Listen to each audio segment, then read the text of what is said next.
ನಮಸ್ಕಾರ ಕಣ್ರಿ ಕರ್ನಾಟಕ ಜನತೆಗೆ. ಎಲ್ಲರೂ ಹೇಗಿದ್ದೀರಾ? ಚೆನ್ನಾಗಿದ್ದೀರಲ್ವಾ? ನಾನು ಕೂಡ ಸಖತ್ತಾಗಿದ್ದೀನಿ. ಇವತ್ತು ನಾನು ಬಂದಿರೋದು ತೊಗರಿಯ ನಾಡಾದಂತಹ ನಮ್ಮ ಕಲಬುರಗಿ ಜಿಲ್ಲೆಗೆ. ಇಲ್ಲಿ ಇರುವಂತಹ ಒಂದು ಶ್ರೀ ಶರಣಬಸವೇಶ್ವರ ದೇವಸ್ಥಾನಕ್ಕೆ ಇವತ್ತು ಬಂದಿದ್ದೇನೆ ನಾನು.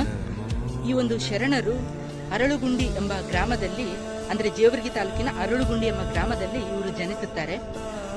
ಇವರು ಕೆಲವು ವರ್ಷಗಳಾದ್ಮೇಲೆ ಇವರು ದಾನ ಧರ್ಮ ಮಾಡೋದರಲ್ಲಿ ಎತ್ತಿದ ಕೈ ಇವರು ಶರಣರು. ಹಾಗಾಗಿ ಯಾರೇ ಬಂದ ಬಡ ಜನರಾಗಿರ್ಬೋದು, ಯಾರಿಗೇ ಆಗಲಿ ಪ್ರತಿಯೊಬ್ಬರಿಗೂ ದಾನ ಧರ್ಮ ಮಾಡ್ತಾನೆ ಇರ್ತಿದ್ರು ಈ ಒಂದು ಶರಣರು. ಇವರು ಅಸ್ತಮ ರೋಗದಿಂದ ನರಳುತ್ತಿರುವಂತ ಒಬ್ಬ ರೋಗಿ ಶರಣರ ಹತ್ರ ಬರ್ತಾನೆ. ಅಪ್ಪ ಶರಣ, ನನ್ನಲ್ಲಿರುವಂತ ರೋಗ ನೀವು ತಗೊಂಡ್ಬಿಡಪ್ಪ ಅಂತಿದ್ದು ಅವರಿಗೆ ಶರಣರಿಗೆ ಹೇಳ್ಬಿಡ್ತಾನೆ ಆ ರೋಗಿ. ಆಗ ಶರಣರು ಹೇಳ್ತಾರೆ, ಎಲ್ಲಾ ಶಿವನ ಇಚ್ಛೆ ಅಂತ ಹೇಳಿದ ಕೂಡಲೇ ಅವನಲ್ಲಿದ್ದಂತ ಅಸ್ತಮ ರೋಗ ಶರಣರಿಗೆ ಬಂದ್ಬಿಡ್ತದೆ. ಅದೇ ರೋಗದಿಂದಲೇ ಶರಣರು ಕೊನೆಗೆ ಲಿಂಗೈಕ್ಯ ಆಗ್ತಾರೆ. ಅದೇ ಕಲಬುರಗಿ ಜಿಲ್ಲೆಯಲ್ಲಿರುವಂತಹ ಶ್ರೀ ಶರಣಬಸವೇಶ್ವರವರ ದೇವಸ್ಥಾನ.